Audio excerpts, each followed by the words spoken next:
Hey guys, welcome to our channel. இன்றைக்கி வீடியோவில் நம்ம என்ன டாபிக் பற்றி பார்க்க போகிறோன்னா, உங்களை உயிராக நேசித்த நபர் அவங்களே ஆட்டோமேட்டிக்காக தேடி தேடி வந்து உங்கள்கிட்ட பேசியிருப்பாங்க, உங்களை லவ் பண்ண வச்சுருப்பாங்க.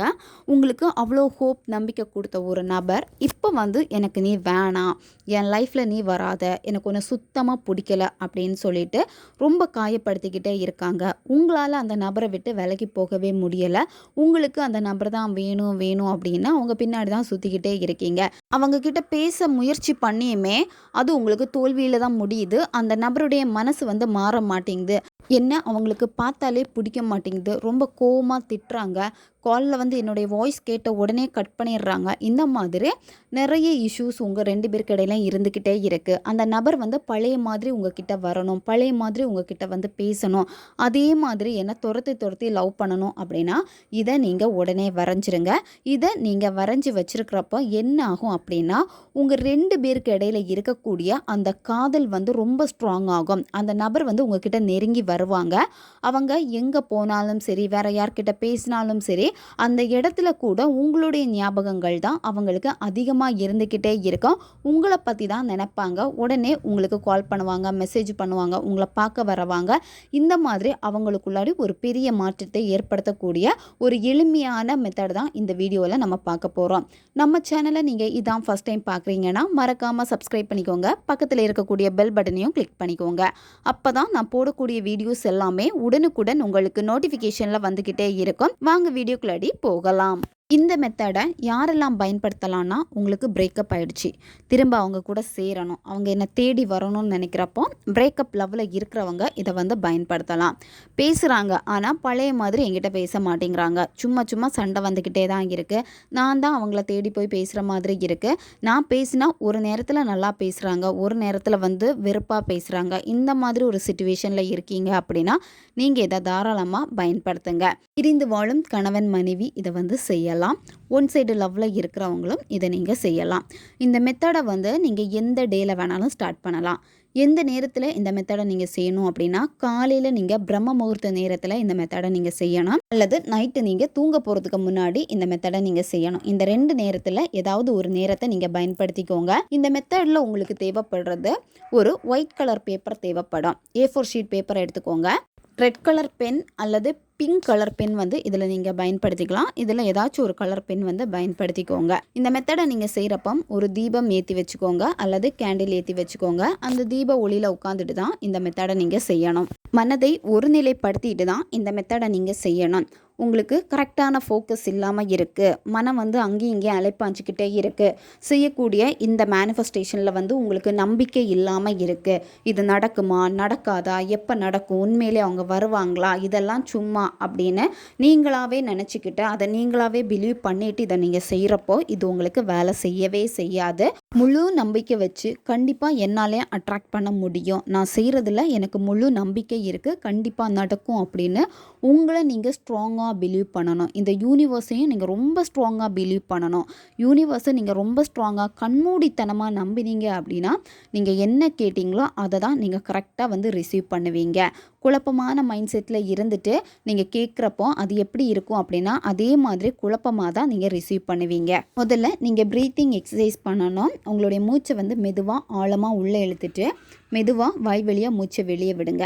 இந்த மாதிரி நீங்கள் ஒரு 10 to 15 வாட்டி நீங்கள் செய்கிறப்ப வந்து மைண்டு வந்து ஒரு நிலையாகும்.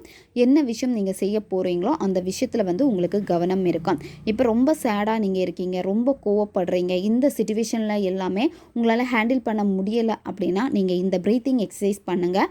உங்களுடைய கோபம் வந்து உங்களுக்கு கண்ட்ரோலில் இருக்கும். நீங்கள் ரொம்ப சேடாக இருக்கீங்க அப்படின்னா உடனே வந்து உங்களுடைய மைண்டு வந்து பார்த்தீங்கன்னா அமைதியாயிரும். உங்கள் மனம் வந்து உங்களை வந்து அமைதிப்படுத்திடும். எந்த ஒரு இக்கட்டான சிச்சுவேஷனாக இருந்தாலும் சரி, உங்களால் ஹேண்டில் பண்ண முடியல அப்படின்னா மூச்சை ஆழமாக உள்ளே இழுத்துட்டு ஒரு செகண்ட் ஹோல்டு பண்ணிவிட்டு மூச்சை வந்து மெதுவாக வாய் வழியாக வெளியே விட்டு பாருங்கள். அதில் ஒரு நிம்மதி கண்டிப்பாக உங்களுக்கு கிடைக்கும். அடுத்து நீங்கள் என்ன பண்ணணும் அப்படின்னா, அந்த நபர் கூட இருந்த நல்ல நல்ல நிகழ்வுகளை நினச்சி பாருங்கள். அந்த பர்சனும் நீங்களும் லவ் பண்ணுறப்போ ரொம்ப சந்தோஷமாக இருந்திருப்பீங்க. நிறைய விஷயங்கள் வந்து உங்ககிட்ட கேட்டு தான் அவங்க பண்ணியிருந்திருப்பாங்க. அந்த நபரை உங்களுக்கு ஏதோ ஒரு ரீசனால் பிடிச்சி போயிடுச்சு. அவங்களுடைய கேரக்டரில் வந்து ஏதோ ஒன்று உங்களுக்கு பிடிச்சிடுச்சு. அப்போ அவங்க கூட இருக்கிறப்ப வந்து அவங்க உங்களுக்காக கொடுத்த அந்த டைம் எல்லாமே உங்களுக்கு பிடிச்சிருக்கு. அப்போ அந்த நபர் கூட இருந்த அந்த நல்ல நிகழ்வுகளை நினச்சி பாருங்கள். எப்போ எந்த இடத்துல நீங்கள் ரொம்ப சந்தோஷமாக இருந்தீங்க அதை நினச்சி பாருங்கள். திரும்பவும் அதை வந்து திரும்ப ரீகால் பண்ணி கொண்டு வாங்க. கொண்டு வரப்போ வந்து அது இப்போ உங்களுக்கு நடந்திருக்கு அப்படின்னு சொல்லிட்டு ப்ரெசென்ட்டில் நடந்த மாதிரியே அதை ஹாப்பியான வைப்ரேஷனோடு நீங்கள் ஹாப்பியாக வந்து வெளிப்படுத்தணும். அதுக்கப்புறம் என்ன பண்ணணும் அப்படின்னா, அந்த A4 ஷீட் பேப்பரில் வந்து இதை வந்து வரையணும். உங்களுக்கு இப்போ வீடியோ ஸ்க்ரீன்லேயே வரும், பார்த்துக்கோங்க. நீங்கள் உங்கள் கையால் தான் வரையணும். ரவுண்டாக வரைஞ்சிக்கோங்க. கையால் வரைகிறப்ப கோணல் மாணலாக இந்த மாதிரி வரும். ஆனால் கையால் தான் வரையணும். ஸ்கேல் எதுவுமே நீங்கள் யூஸ் பண்ணக்கூடாது. எதுலேருந்து நீங்கள் தொடங்கணும் அப்படின்னா, சென்டரில் பாருங்கள் மேஜிக்னு எழுதியிருக்கு. இதிலேருந்து தான் நீங்கள் தொடங்கணும். அந்த ஆரோ மார்க் எல்லாம் போட்டுக்கோங்க. போட்டுட்டு எழுதிக்கோங்க. நீங்கள் மேஜிக்னு எழுதினதுக்கப்புறமா 4 பக்கமும் ஆரோ மார்க் போட்டுட்டு ஊல்ஃப் அப்படின்னு எழுதணும். சரியா? பாருங்கள், கரெக்டாக நீங்கள் பார்த்தீங்கன்னா தெரியும் வீடியோவிலையே. அதுக்கப்புறம் வந்து பார்த்தீங்கன்னா அடுத்த ஆரோ மார்க் வந்து பார்த்தீங்கன்னா உங்களுடைய பர்சன். சரியா? இந்த மாதிரி நீங்கள் வந்து எழுதிக்கோங்க. இதில் ஆரோ மார்க் போட்டிருக்கக்கூடிய இடத்துல யூஎன்னு மென்ஷன் பண்ணியிருக்கு. சில இடத்துல வந்து யுவர் நேம்னு கொடுத்துருக்கு.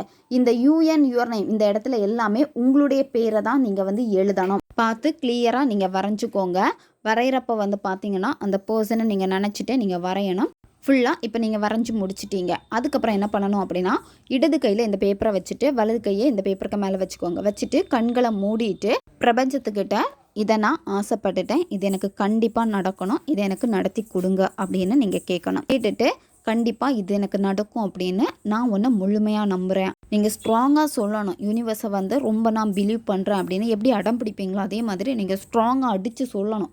சொல்லிவிட்டு அதுக்கப்புறம் என்ன பண்ணணும் அப்படின்னா, இந்த பேப்பருக்கு மேலே வந்து அத்தர் அப்படி இல்லைன்னா ஜவ்வாது, புனுகு இந்த மாதிரி வாசனை திரவியங்கள் வந்து நீங்கள் தடவிக்கோங்க. இப்போ நீங்கள் பேப்பரில் வந்து மேலே வரைஞ்சி வச்சுருப்பீங்கள்ல, அதுக்கு மேலே வந்து ஃபுல்லாக தடவிக்கோங்க. அப்படி இல்லைன்னா நல்ல வாசனை திரவியம் ஸ்ப்ரே வந்து நல்லா வந்து இதுக்கு மேலே வந்து ஸ்ப்ரே பண்ணிடுங்க.